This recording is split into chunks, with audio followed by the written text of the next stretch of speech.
What is up, guys? My name is Matt from Budget-ize the Greatening, and today I got our first real, competitive, super expensive deck tech. It's going to be blue-white approach control.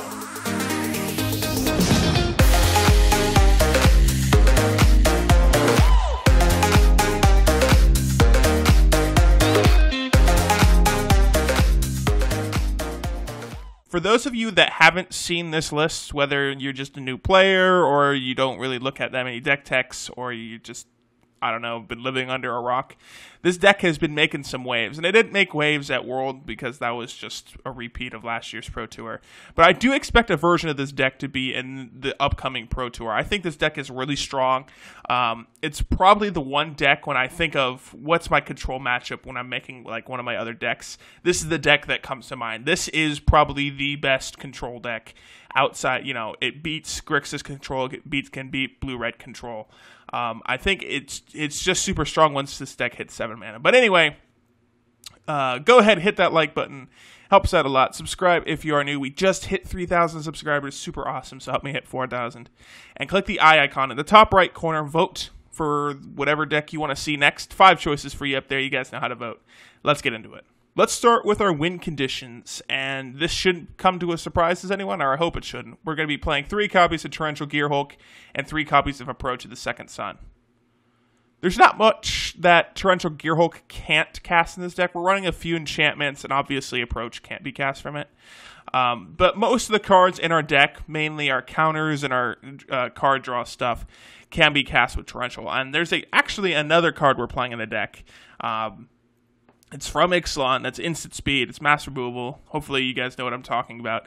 But Torrential Gearhulk, I wanted to play in this deck specifically for that card so we can have mass removal on Torrential Gearhulk. It's like a one-sided Wrath. Super awesome.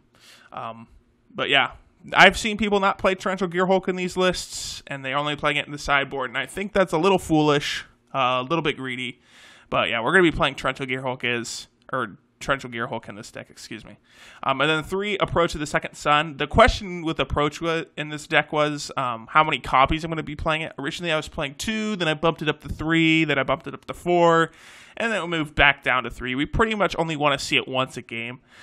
It's kind of nice if you have both copies in your hand and then just back-to-back turns you cast it and win the game. But we have plenty of ways to dig through those 7 cards really, really quickly. So yeah, let's move to our non-creature spells now.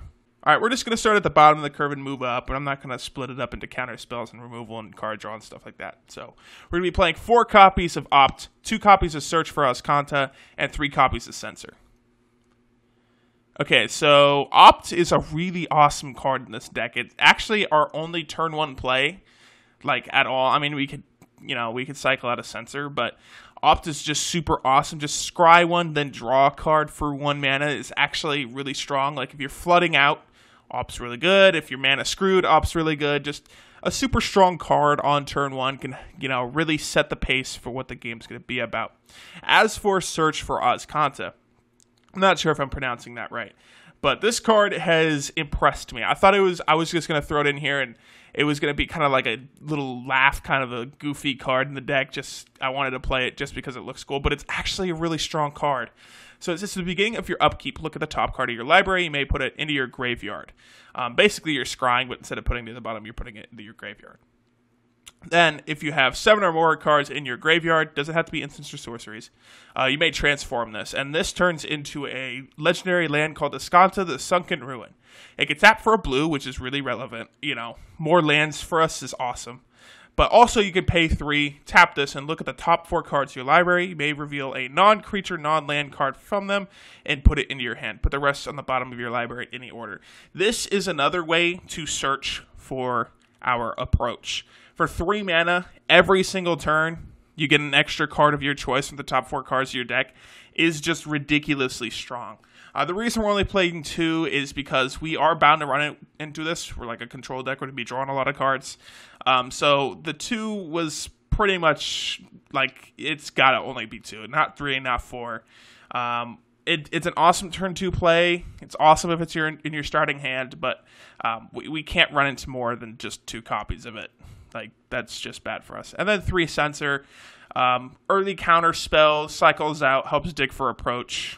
all around good, cool card. Let's move up in the curve. All right, now we're going to be talking about the 3 and 4 mana stuff here. We're going to be playing 4 copies of Supreme Will, 3 copies of Disallow, and 3 copies of Cast Out.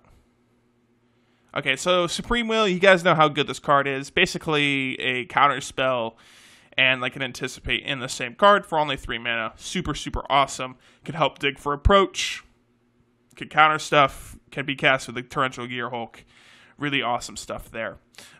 Disallow is an awesome counter. I've seen decks of this run like 1 in the main board or 2 in the main board, and I don't know why. This is just the strongest counter Standard has seen in a very, very long time. Basically just doesn't allow our opponents to do anything as long as you have access to this card, whether it be through Torrential Gearhulk or just casting it out of your hand. And then Cast Out, again, a lot of these cards have multi-functional purposes in this deck, and for this, it can get rid of a pesky non-land permanent, Planeswalker. We don't like Planeswalkers. Artifact, things like God Pharaoh's Gifts, Panharmonicons. Any non-land permanent that's troublesome to us, that's not a creature really, Cast Out can deal with. And it also cycles out for 1, which can be really good if you know like you're 1 card away from approach or something like that. So, multi-function card here with Cast Out. All right, we're going to continue talking about the 4 and now 5 mana stuff here. We're going to be playing 3 copies to Settle the Wreckage, 4 copies of Glimmer of Genius, and 3 copies of Fumigate. Okay, so Settle the Wreckage was the card I was referring to when I was talking about Torrential Gearhulk. This is instant speed, one-sided wrath for 4 mana, and I don't care that our opponent's going to get a crap ton of lands. Now, people might worry, whoa, you're playing Supreme Will and Censor and Settle the Wreckage? That seems like a bad combination. In reality, it's not. Being able to one-side wrath your opponent's board at instant speed for 4 mana that can be recasted with a Torrential Gearhulk is ridiculously strong. We want recursive threats, and the thing that Settle the Wreckage does for us that most other sweepers can't is its instant speed, and it can take care of Carnage Tyrant. Carnage Tyrant is actually a problem for us. Obviously you can see we're playing 3 copies of Settle the Wreckage and 3 copies of Fumigate to take care of it. But so Settle the Wreckage literally just destroys any mid-range deck. Whenever I'm making a mid-range deck or playing around with one, Settle the Wreckage always ruins my day, and this card is just ridiculously good to not play. Also, remember, our Censors can cycle out. They're not supposed to be good after turn 3 or 4 or 5 or whatever. And Supreme Wills, you can use it for the other ability. Our Disallow is basically what we'll be betting on. Later in the game, we're playing more counters in the sideboard. Don't worry, I got a plan for everything. Glimmer of Genius, you guys know how good this card is. Can dig 4 cards for our approach. Card draw, instant speed, good Torrential Gearhulk target. And then Fumigate, I wanted to play some even more sweepers. There's a lot of hexproof things going around.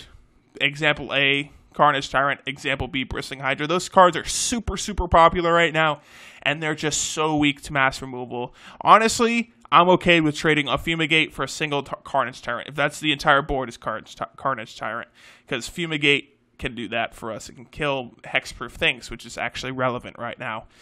Also, it gains us a whole bunch of life, so if it's like a token strategy, a go-wide strategy like vampires or something like that, this can wipe their board, gain us a whole bunch of life, and keep us in the game. All right, let's talk about the lands now, and we're playing 25 lands. So let's just go over them kind of briefly here. We're playing 4 Glacial Fortress, 4 Irrigated Farmland, 9 Island, and 8 Plains. Pretty simple stuff. I don't think I need to go into it other than the interaction between Glacial Fortress and Irrigated Farmland. It's really awesome. But yeah, let's move to the sideboard. All right, the sideboard is where things, you can like switch them up to how you want them. And I think this sideboard pretty much fits perfectly with this deck. So we're going to be playing 3 copies of Authority of the Consuls. People seem to forget this card exists in Standard. This card is just the bane to mono-red or black-red aggro. It just completely ruins haste creatures. It does. They should just literally concede once one of these sticks, or when it sticks. Gaining life and shutting down haste creatures is a nightmare for aggro decks. And since we're playing so much life gain stuff already in the main board, we already have a lot of life gain stuff in the sideboard, and you'll see that stuff. Authority is just super, super good, and no reason not to be playing at least 3 copies of this for against an aggro deck. Then we're also playing 2 Crook of Condemnation because there still are graveyard strategies going around. That's not going away for a while, so Crook can do that. 1 Kefnet as another win condition. You know, sometimes Lost Legacy sometimes gets played, and you might lose your approach. That can happen. And if that does happen, Kefnet isn't in there to help you win the game outside of Torrential Gearhulk. Then we're also playing 3 copies of Negate. Told you we're playing some counter magic here in the sideboard. We need hard removal that will stick late in the game. I don't really care about creatures resolving. We have like Cast Out and like 6 sweepers to deal with that. We really care about other people's approaches or other people's like huge like bomb like spells. So also planeswalkers. So Negate can help with that.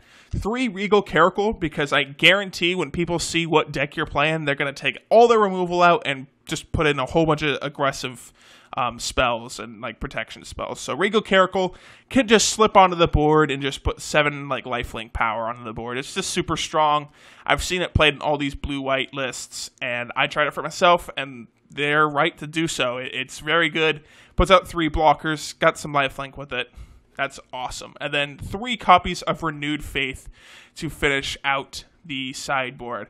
I really like this card against aggro and mid-range decks that are just straight beat down, because gaining 6 life is actually a lot. Like, 6 life is a lot. Like, I can't explain how well this does. Also, could cycle out for 2 mana.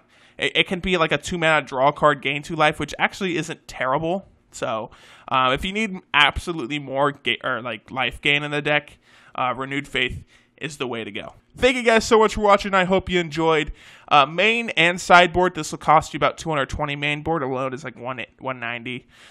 So yeah, I really hope you guys enjoy this deck. If you want to like put serious money into a deck, either do it with like this version of the approach deck or do it with another version of the approach deck, whether it be you add black or red or something like that. Because this deck is the real deal. This deck is the real deal. It's pretty. I lose to it a lot, and it annoys me, but it's really fun to play. So thank you guys so much for watching. I hope you enjoyed, and I'll see you in a few days.